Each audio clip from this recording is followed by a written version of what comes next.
Hey guys, this is Aradhana Chaurasia and welcome back to this educational channel the Learnopedia. जैसा कि हमारा topic चल रहा था आधुनिक भारत का इतिहास, मॉडर्न हिस्ट्री ऑफ इंडिया, जिसके अंतर्गत हम देख रहे हैं उत्तर मुगल काल में नवीन राज्यों का उदय। और अभी तक हमने देखा अवध और बंगाल किस तरह से मुगल से अलग होते हैं और फिर आगे बढ़ते जाते हैं और फिर एक समय ऐसा आएगा कि ये अंग्रेजों के अधीन हो जाते हैं। उसी क्रम में अब हम देख रहे हैं मराठा साम्राज्य। मराठा साम्राज्य किस तरह से उदित होगा और फिर ये आगे पूरा ये जितना रेड पोर्शन है ये पूरा आगे बढ़ता जाएगा और फिर एक समय ऐसा आएगा कि ये अंग्रेजों के अधीन हो जाएगा। लेकिन मराठा साम्राज्य को पढ़ने के लिए इसे दो पार्ट में डिवाइड करना होगा। पहले होंगे छत्रपति और दूसरे होंगे पेशवा। छत्रपति एक राजा का पद होता था, अब पेशवा प्रधानमंत्री का पद होता था। तो इसके पहले की वीडियो जो मैंने बनाई है वो छत्रपतियों पर ही आधारित है, मराठा छत्रपति पर आधारित है। उस वीडियो को आप देख लीजिए, उसके बाद आप इस वीडियो पर आइएगा तो आपको सब कुछ समझ में आ जाएगा। क्योंकि तो चलिए एक छोटा सा रिव्यू ले लेते हैं कि छत्रपति कैसे उत्पन्न होते हैं और फिर कैसे पेशवा इन पर हावी होने लगेंगे। तो सबसे पहले मराठा साम्राज्य की स्थापना शिवाजी ने की थी और इनके पुत्र आते हैं, फिर इसके बाद संभाजी और इसके बाद बनते हैं राजा राम। देखिए कहानी जो है शिवाजी से शुरू होती है। शिवाजी संस्थापक रहते हैं मराठा साम्राज्य के, इनके पुत्र आते हैं फिर संभाजी। संभाजी इसके बाद इस तरफ आएंगे। नेक्स्ट छत्रपति कौन बनते हैं तो राजा राम। राजा राम की जब मृत्यु हो जाती है तो उनका नाबालिग पुत्र शिवाजी द्वितीय गद्दी पर बैठते हैं, मीन्स नए छत्रपति बनते हैं। ये नाबालिग रहते हैं तो ये ताराबाई के संरक्षण में रहते हैं, मीन्स ये बस छत्रपति बने रहते हैं नाम मात्र के। सारा काम जो होता है इनकी माता मीन्स राजा राम की पत्नी ताराबाई देखती हैं। तो शिवाजी की संरक्षिका या माता कौन है? ताराबाई। शिवाजी द्वितीय की, ये शिवाजी हैं और ये शिवाजी द्वितीय हैं। नाम सब एक जैसे लगते हैं, नाम अच्छे से रटिएगा, समझ के पढ़िएगा फर्स्ट कौन है सेकंड कौन है, क्योंकि मैं भी जब पढ़ती हूँ ना तो बहुत कन्फ्यूज़न होती है नाम में, अरे ये कौन है वो कौन है। तो ये लोग क्या होते थे ना, अपने पूर्वजों के नाम पर ही ये लोग रख लेते थे। अगर इनके पिता का नाम, जैसे देखिए यहाँ पे राजा राम है तो फिर राजा राम द्वितीय आएंगे, पौत्र का नाम हो गया राजा राम द्वितीय। फिर साहू जी हैं तो उन्हीं के नाम पर हो गया साहू जी द्वितीय। तो इस तरह से ये लोग नाम लेकर चलते थे, अपने पूर्वजों का नाम लेकर चलते थे। अपनी कहानी पर आते हैं। तो हमने अभी तक इतनी चीज़ें देखी, छत्रपतियों को देखा। कहानी हमारी शुरू होती है पेशवाओं की। राजा राम का पुत्र जब गद्दी पर बैठते हैं शिवाजी द्वितीय, इतना समझ में आया? शिवाजी द्वितीय गद्दी पर बैठे हैं। अच्छा, तो ये नाबालिग हैं तो इनके पुत्र तो बैठ सकते थे साहू जी, लेकिन साहू जी अब तक कहाँ हैं? साहू जी कहाँ हैं? तो साहू जी और संभाजी की पत्नी येशुबाई में साहू जी की माता, साहू जी और येशुबाई दोनों औरंगजेब की कैद में रहते हैं।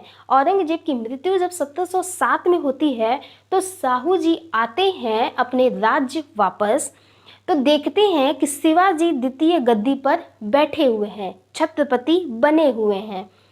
तो वो ताराबाई मीन्स ये तो छत्रपति ही रहते हैं, तो वो ताराबाई से कहते हैं कि इन्हें हटाइए, ये सिंहासन मेरा है।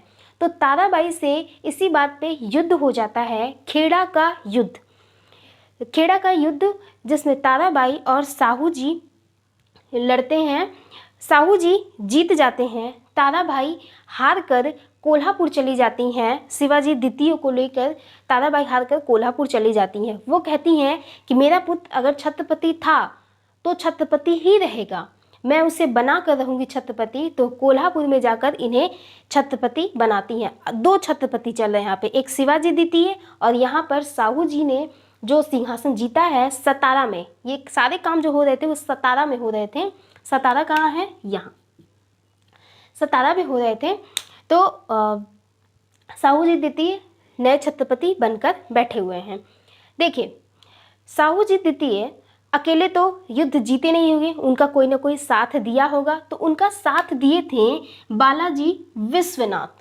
बालाजी विश्वनाथ जब साहू जी जीत जाते हैं ताराबाई से, छत्रपति बन जाते हैं, तो अपना मंत्रिमंडल या अपना अष्टप्रधान वो नियुक्त करेंगे। तो उसी में पेशवा बनते हैं बालाजी विश्वनाथ, क्योंकि उनकी सहायता भी किए थे। तो बालाजी विश्वनाथ, पेशवा बालाजी विश्वनाथ नए पेशवा बनते हैं, जो 1713 से 1720 तक पेशवा पद धारण किए रहते हैं। ये एक कोंकण ब्राह्मण रहते हैं जो योग्यता के आधार पर पेशवा बने रहते हैं। पेशवा पद की शुरुआत शिवाजी ने ही की थी और ये सबसे ऊपर होता था पेशवा पद, मीन्स अष्ट प्रधानमंत्री जो थे उसमें सबसे ऊपर पेशवा का पद होता था। जैसा मैंने बताया कि शिवाजी ने योग्यता के आधार पर पेशवा पद की शुरुआत की थी। जब बालाजी विश्वनाथ पेशवा बनते हैं तो यहीं से शुरुआत हो जाती है वंशानुगत पेशवा पद। समझ में आया? पहले क्या था? योग्यता के आधार पर। अब क्या हो गया? वंशानुगत पेशवा पद। इनकी नियुक्ति किसने की है? तो छत्रपति साहू जी महाराज। अब बालाजी विश्वनाथ को मराठों का दूसरा प्रवर्तक या दूसरा संस्थापक भी कहा जाता है। ये क्वेश्चन एग्जाम में पूछता भी है कि मराठा साम्राज्य के दूसरे प्रवर्तक कौन है या दूसरे संस्थापक कौन है, तो किसका नाम हम लेंगे? पेशवा बालाजी विश्वनाथ का। इन्होंने 1719 में सैयद बंधुओं की सहायता से फर्रुखसियर को, फर्रुखसियर कौन था? मुगल बादशाह था। फर्रुखसियर को गद्दी से उतरवा दिया था और फिर नए बादशाह बने थे रफ़ी उद दरजात। इनकी भी बाद में मृत्यु हो जाती है। सैयद बंधु कौन है? सैयद बंधु ये दो भाई हैं, हुसैन अली खां और दूसरे हैं अब्दुल्ला अली खां। इन लोग का नाम किंग मेकर के रूप में लिया जाता है। ये मुगलों में 4 बादशाह बनाए रहते हैं, जिसमें फर्रुखसियर को भी ये गद्दी से हटवा देते हैं और रफ़ी उद दरजात को फिर नियुक्त करते हैं। इसके बाद बालाजी विश्वनाथ ने मुगलों के साथ संधि की थी। संधि में ये था, दिल्ली की संधि में ये था कि मुगल के 6 प्रांत से चौथ और सरदेश मुख वसूलने का अधिकार प्राप्त हो, और जो कि इन्हें प्राप्त भी हो जाता है। तो ये बहुत बड़ा मराठा के लिए संधि था, दिल्ली की संधि। इसके बाद ये जब मरते हैं तो अपने उत्तराधिकार का नाम घोषित कर देते हैं। कहते हैं कि मैं जब चला जाऊंगा तो मेरे बाद मेरा पुत्र ही पेशवा बनेगा। तो यहीं से वंशानुगत पेशवाओं की शुरुआत हो जाती है। इनके पुत्र रहते हैं बाजीराव प्रथम, और इन्हीं पर मूवी भी बनी है, बाजीराव प्रथम, बाजीराव मस्तानी, बाजीराव प्रथम पर ही बनी हुई है। तो बाजीराव प्रथम 1720 से 40 तक नए पेशवा बनते हैं। ये एक बहुत ही शक्तिशाली और लड़ाकू टाइप के इंसान रहते हैं, और ये गुरिल्ला युद्ध में भी काफ़ी निपुण रहते हैं। जैसे छत्रपति शिवाजी थे, गुरिल्ला युद्ध में काफ़ी निपुण थे। और फिर दूसरा कौन रहता है? बाजीराव प्रथम। इन्होंने मराठा साम्राज्य को पूरा दक्षिण, अभी मराठा साम्राज्य नर्मदा नदी यहाँ पे फ्लो हो रही है, नर्मदा नदी, तो नर्मदा नदी के दक्षिण एरिया में ही मराठा साम्राज्य अभी विस्तार हो रहा था। पर ये क्या करते हैं? नर्मदा नदी को पार कर उत्तर भारत की तरफ भी मराठा साम्राज्य का विस्तार करते हैं। तो आइए देखते हैं क्या क्या इन्होंने किया है। 1728 में हैदराबाद के निज़ाम, अच्छा देखेंगे ये पूरे रेड पोर्शन मराठा साम्राज्य है। हैदराबाद ये कभी भी मराठा साम्राज्य में मिलने को तैयार ही नहीं हुआ, और बहुत सारे युद्ध होते हैं, मतलब हमेशा बीच में है, तो हमेशा कुछ ना कुछ झड़प होती रहेगी इन लोग में, मराठा और हैदराबाद के निज़ाम के बीच। तो ऐसे बहुत सारी चीज़ें देखेंगे, बार बार हम हैदराबाद का नाम लेंगे, तो ध्यान से सुनिएगा। 1728 में हैदराबाद के निज़ाम के साथ युद्ध होता है, पालखेड़ा का युद्ध, जिसमें मराठा विजयी होते हैं, और संधि होती है मुंशी शिवगांव की संधि। मुंशी शिवगांव की संधि कब हुई? 1728 में। किसके बीच? मराठा और हैदराबाद के निज़ाम के बीच। समझ में आया? ये 1728 में बुंदेलखंड के शासक, यहाँ बुंदेलखंड के शासक बाजीराव प्रथम के पास आते हैं, कहते हैं कि मेरी रक्षा करो, मुझ पर इलाहाबाद के सूबेदार ने हमला किया है। इलाहाबाद का सूबेदार रहता है मोहम्मद खां बंगस, वो बुंदेलखंड पर हमला किया रहता है। तो वो भागकर आते हैं बाजीराव प्रथम के पास। ये सहायता करने के लिए तैयार हो जाते हैं, सहायता भी करते हैं, जैसा कि मूवी में भी दिखाया गया है, सहायता भी करते हैं और बुंदेलखंड जीत जाता है। और बदले में राजा छत्रसाल, बुंदेलखंड के राजा रहते हैं, वो बाजीराव प्रथम को एक नर्तकी भेंट स्वरूप देते हैं जिसका नाम रहता है मस्तानी। तो इसके बाद अब हम आगे देखेंगे कि 1731 में वारणा की संधि होती है। वारणा की संधि क्या है? वारणा की संधि के अंतर्गत जो मैंने बताया था कि छत्रपति दो पार्ट में डिवाइड हो चुके थे। एक छत्रपति कोल्हापुर में बैठता था, शिवाजी द्वितीय, और एक छत्रपति सतारा में बैठा करते थे, साहू जी। तो दो छत्रपति हैं। तो वारणा की संधि में बाजीराव प्रथम कोल्हापुर जाता है, ताराबाई से बात करता है कि हम एक परिवार हैं, हमें मिलकर रहना चाहिए। अगर हम ऐसे अलग अलग रहेंगे तो शत्रुओं के लिए बहुत अच्छा अवसर है, इस वजह से हमें एक साथ हो जाना चाहिए। ताराबाई इसकी बात को मान लेती हैं और फिर इन लोग की राजधानी सतारा बन जाती है और नए छत्रपति फिर बनते हैं राजा राम द्वितीय। इधर शिवाजी द्वितीय थे, फिर साहू जी, नए छत्रपति फिर बनेंगे राजा राम द्वितीय। छत्रपतियों को भी साथ में लेकर चल रहे हैं, तभी कहानी समझ में आएगी, क्योंकि हम समकालीन स्थिति को देखते हुए चलते हैं। तो बाजीराव प्रथम के बारे में हम पढ़ रहे थे। आते हैं फिर बाजीराव प्रथम का उद्देश्य था कि मराठा साम्राज्य में जितने भी सरदार होते हैं ये एक दूसरे पर निर्भर रहें। अच्छा, क्यों ऐसा बनाया, क्यों निर्भर कर दिया? ताकि इनमें आपसी फूट न पैदा हो। जब एक दूसरे पर निर्भर रहेंगे, एक दूसरे की सहायता करेंगे, तो प्रेम भावना बनी रहेगी। द्वेष भी आता है, द्वेष भावना भी आती है, तो भी वो अलग नहीं हो पाएंगे, क्योंकि वो एक दूसरे पर निर्भर हैं।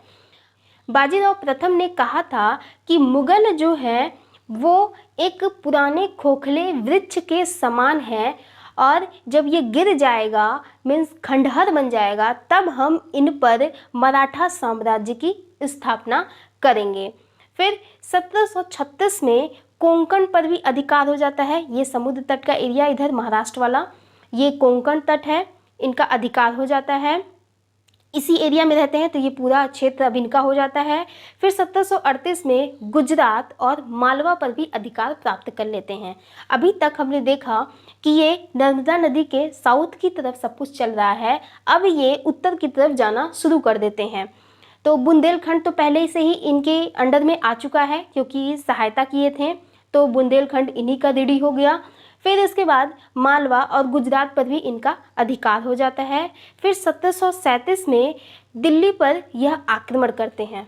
कौन? बाजीराव प्रथम दिल्ली पर आक्रमण करते हैं मात्र 500 घुड़सवारों के साथ। उस समय मुगल बादशाह रहता है शाह आलम द्वितीय, नहीं, मोहम्मद शाह रंगीला। मोहम्मद शाह रंगीला डर जाता है, वो तो भागने वाला रहता है, लेकिन जब देखता है कि ये मात्र शक्ति प्रदर्शन है मराठाओं का, मीन्स मराठा दिखाते हैं कि हम दिल्ली को जीत सकते हैं, परंतु जीतेंगे नहीं, हमसे ऊपर उठने की कोशिश मत करना, ये शक्ति प्रदर्शन मात्र रहता है। फिर 1738 में निज़ाम के साथ, निज़ाम कहाँ बैठते थे? हैदराबाद में। निज़ाम के साथ दुरई की संधि होती है। फिर 1739 में बसीन दीव पर भी अधिकार कर लेते हैं। बसीन दीव उस समय महाराष्ट्र में, बसीन दीव उस समय पुर्तगालियों के पास में था। पुर्तगाली जो थे वो बसीन दीव से अपना व्यापार किया करते थे। तो ये पहला शासक होगा, मीन्स पहला पेशवा, छत्रपति, पूरा मिलाकर कहेंगे पहला मराठा होगा जो पुर्तगालियों से युद्ध कर, पुर्तगाली मीन्स यूरोपीय कंपनियों से युद्ध करता है और जीत भी जाता है। कब हुआ था ये? 1739 में। और इन्हीं के टाइम पर गायकवाड़, होलकर, भोसले और सिंधिया जैसे परिवार ये या राजघराने मुख्यता प्राप्त करते हैं। धीरे धीरे ये भी उदित होना शुरू हो जाएंगे। इसके बाद आएंगे 1739 में ही नादिर शाह कौन रहता है, ये ईरान का रहता है और इसे ईरान का नेपोलियन कहा जाता है। नादिर शाह को ईरान का नेपोलियन कहा जाता है। वो भारत की तरफ लगातार आक्रमण करता रहता है। तो 1739 में एक ऐसा युद्ध होता है, करनाल का युद्ध, जिसमें एक तरफ मोहम्मद शाह रंगीला रहता है और दूसरी तरफ नादिर शाह रहता है। तो मोहम्मद शाह रंगीला तो हार ही जाना है, कमज़ोर तो वैसे ही रहता है। नादिर शाह जीतने के बाद दिल्ली में भयंकर लूट मचाई रहती है। इस लूट में वो 3 तख्ते ताउस मीन्स 3 तख्त, फिर उसके बाद कोहिनूर हीरा और 70 करोड़ की संपत्ति लूट कर ईरान ले जाता है। तो इतनी चीज़ें होती हैं 1739 में उसी समय पर। फिर 1740 में बाजीराव प्रथम की मृत्यु हो जाती है। इसके बाद इनके 2 पुत्र रहते हैं, बालाजी बाजीराव और रघुनाथ राव। यहाँ देख रहे हैं नाम कैसा है, ये बालाजी यहाँ से आए हैं, बाजीराव यहाँ से आए हैं, पूर्वज और फिर इनके पिता के नाम को लेकर के बालाजी बाजीराव। यहीं से ऐसे ही नामों से कन्फ्यूज़न होती है। तो बालाजी बाजीराव बनते हैं नए पेशवा। 1740 से 61 तक ये पेशवा बने रहते हैं। इनका नाम रहता है नाना साहब, मीन्स इन्हें नाना साहब के नाम से भी जानते हैं। जब साहू जी की मृत्यु हो जाती है, इन्हीं के टाइम पे साहू जी की मृत्यु हो जाएगी। साहू जी की मृत्यु हो जाएगी, नए पेशवा कौन बनेंगे, यहाँ पर साहू जी की मृत्यु हो जाएगी। इसके बाद नए पेशवा कौन बनेगा, तो राजा राम द्वितीय। समझ में आया। साहू जी के बाद साहू जी तो सतारा में रहते हैं, यहाँ लिख देते हैं, कंफ्यूजन हो जाता है, सतारा। और शिवाजी कहाँ रहते हैं, कोल्हापुर में। और जब इन दोनों परिवारों का पैचअप होता है तो कौन बनता है, राजा राम द्वितीय, नए छत्रपति बनते हैं। तो साहू जी की मृत्यु के बाद कौन बना, राजा राम द्वितीय। जब ये राजा राम द्वितीय बनते हैं तो बालाजी बाजीराव राजा राम द्वितीय के पास जाते हैं। इस समय ये सतारा में बैठा करते थे और जो पेशवा होते हैं वे पूना में बैठना शुरू कर देते हैं इन्हीं के टाइम से, बालाजी बाजीराव के टाइम से ही। तो ये जाते हैं बालाजी बाजीराव राजा राम द्वितीय के पास संगोला की संधि करने के लिए, जो 1750 में होती है। इस संधि में ये रहता है कि जो छत्रपति होंगे वो सिर्फ नाम मात्र के छत्रपति होंगे और अब जो प्रधानमंत्री होंगे मीन्स जो पेशवा होंगे उनके पास सारा अधिकार होगा, सारे डिसीजन अब वही लेंगे, सब कुछ वही देखेंगे और बस आपका सिग्नेचर होगा। मीन्स जैसे हमारे देश में राष्ट्रपति का पद होता है, सेम वही पोजीशन अब रख दिया गया था छत्रपतियों का। और प्रधानमंत्री जो होता था वो सारे कामकाज देखते थे। तो बालाजी बाजीराव से ही अधिकार और बढ़ जाते हैं और इन्हीं के टाइम पे मराठा साम्राज्य बहुत विस्तार लेता है। कटक से अटक तक का विस्तार हो जाता है। कटक कहाँ है, यहाँ उड़ीसा में, और अटक यहाँ पर सिंध प्रदेश में। कटक से अटक तक मीन्स देख रहे हैं नर्मदा नदी के उस पार भी अब कहाँ तक ये विस्तार होना शुरू हो गया है। 1752 में हैदराबाद के निज़ाम को परास्त करते हैं। फिर ये हैदराबाद का निज़ाम हमेशा उथल पुथल मचाता रहता है। हैदराबाद के निज़ाम को परास्त कर भलकी की संधि करते हैं। फिर 1752 में मराठा जो होते हैं वो मुगलों के संरक्षक बन जाते हैं। मीन्स बालाजी बाजीराव मुगलों से कहते हैं कि मराठा आपके संरक्षक होंगे और शर्त ये लगाते हैं कि जो सिंध तक का प्रदेश है, ये पूरा क्या है, सिंध है ना, सिंध तक का जो प्रदेश है वहाँ से हमें चौथ दिया जाएगा। कितनी रहती है, वार्षिक 50 लाख, मीन्स 50 लाख वार्षिक चौथ देते हैं। किसे, मराठों को। कौन, मुगल देते हैं। इतना समझ में आया। तभी तो शर्त होगी, आप हमें पैसा दीजिए तभी हम आपका संरक्षण करेंगे, ऐसे ही होती है ना शर्त। फिर इसके बाद 1758 में पंजाब, इधर पंजाब, अफ़गानिस्तान और पूरा लाहौर, ये पूरा एरिया अब किसके अंडर में आ जाता है, बालाजी बाजीराव मीन्स मराठा अब अफ़गान तक ये विस्तार होने लगते हैं। उधर अफ़गान की तरफ रहता है अहमद शाह अब्दाली। वो देखता है मराठा बड़ी तेज़ी से इस तरफ आ रहे हैं, इन्हें दबाना बहुत ज़रूरी है। और वैसे भी वो दिल्ली पर आक्रमण करना चाह रहा था, क्योंकि वो देख रहा था कि मुगल साम्राज्य जो है वो धीरे धीरे विघटन हो रहा है, विभाजित हो रहा है और खोखला होता जा रहा है। तो क्यों ना मुगलों पर अधिकार कर लिया जाए, मीन्स दिल्ली पर अधिकार कर लिया जाए। लेकिन बीच में ये मराठा आ जा रहे हैं। मराठा तो आ ही रहे हैं, ऊपर से एक संधि भी हो गई है इन लोग में कि मराठा जो हैं वो मुगलों के संरक्षक हैं। तो इतनी कहानी समझ में आई आपको? ध्यान से सुनिएगा, सब समझ में आएगी।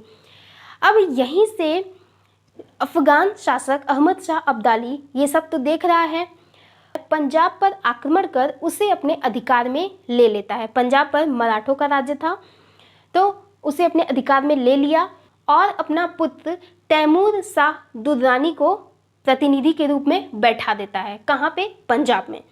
जब ये मराठा देखते हैं, मीन्स बालाजी बाजीराव देखते हैं कि अरे मेरे एरिया में, पंजाब तो मेरा एरिया है, यहाँ पे तैमूर शाह दुर्रानी बैठा हुआ है, तो उसे भगा देते हैं, डरा धमका कर युद्ध करके भगा देते हैं और फिर अपना प्रतिनिधि वहाँ पे नियुक्त कर देते हैं। अब सोचिए अहमद शाह अब्दाली कितना गुस्सा आया होगा कि उसके पुत्र की इतनी बेइज्जती हुई है।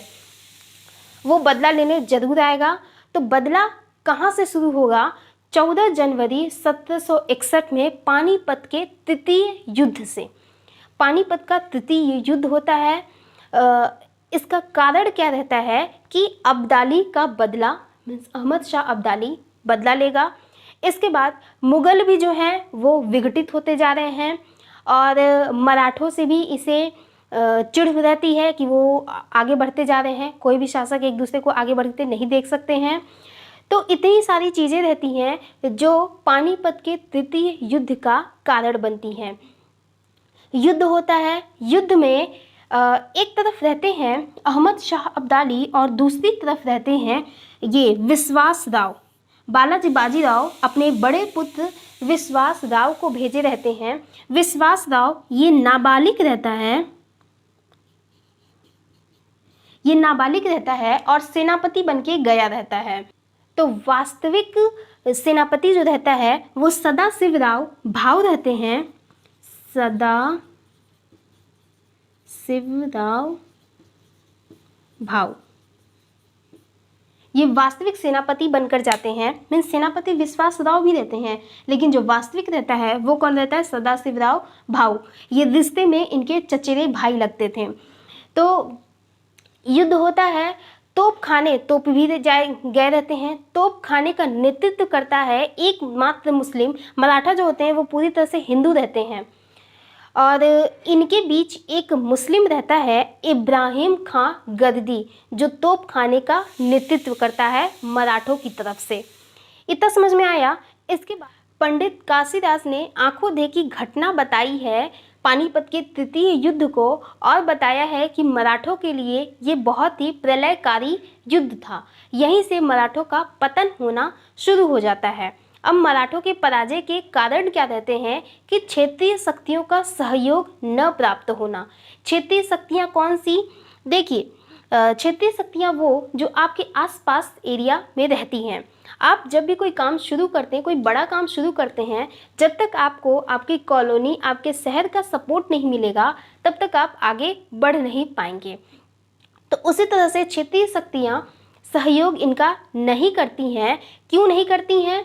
क्योंकि मराठों की जो लूट की नीति हुआ करती थी, उनसे आसपास के सभी एरिया परेशान थे। ये जगह जगह पे जाते थे, लूट लेते थे और उन पर चौथ और सरदेश मुख जैसे कर आरोप कर दिया करते थे।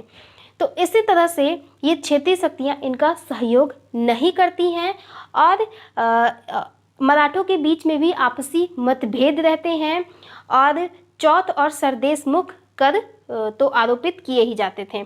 अब परिणाम क्या होता है कि मराठा हार जाते हैं और संधि होती है कि अब भारत पर कोई भी शासक नहीं होगा, कोई बादशाह नहीं होगा। और 1761 में फिर बालाजी बाजीराव की भी मृत्यु हो जाती है और इसी युद्ध में विश्वास राव की भी मृत्यु हो गई रहती है। तो विश्वास राव 1761 में मर गया, बालाजी बाजीराव भी मर जाते हैं इस खबर को सुनकर कि मराठा हार चुके हैं। फिर इसके बाद इनका पुत्र आता है माधव राव प्रथम।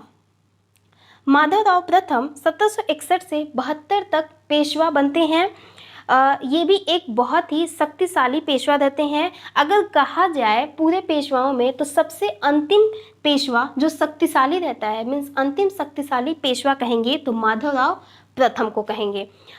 ये भी एक अल्पवयस्क पुत्र रहता है बालाजी बाजीराव का। वैसे बनना तो विश्वास राव को था, पर इनकी मृत्यु हो जाती है, तो माधवराव प्रथम बनते हैं नए पेशवा। इन्हीं के टाइम पर हैदराबाद के निज़ाम परास्त हुए थे और मैसूर के हैदर अली को नजराना देने के लिए बाध्य कर लिया था। कौन? माधवराव प्रथम। हैदर अली का नाम हम देखेंगे मैसूर का जब पढ़ेंगे, किस तरह से मैसूर भी उदित होता है और फिर ये भी अंग्रेजों के अंडर में आ जाएगा। मालवा बुंदेलखंड पर भी अधिकार कर लेते हैं। कौन? माधवराव प्रथम। जो सब छिन गया था इनसे, वो सब फिर से ये प्राप्त कर लेते हैं।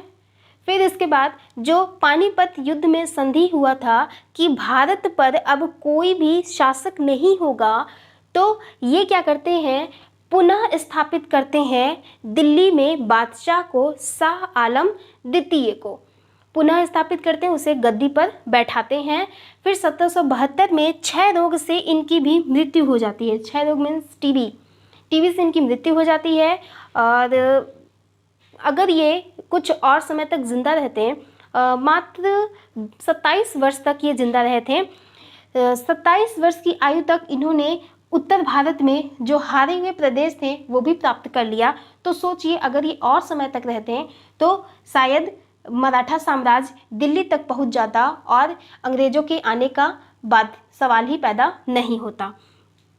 इसके बाद इनके भाई, सबसे छोटे भाई गद्दी पर बैठते हैं नारायण राव, जो 1772 से 73 तक मीन्स 1 साल ही ये गद्दी पर बैठते हैं। गद्दी मीन्स पेशवा की गद्दी पर, ना कि छत्रपति की गद्दी पर, पेशवा की गद्दी पर बैठते हैं।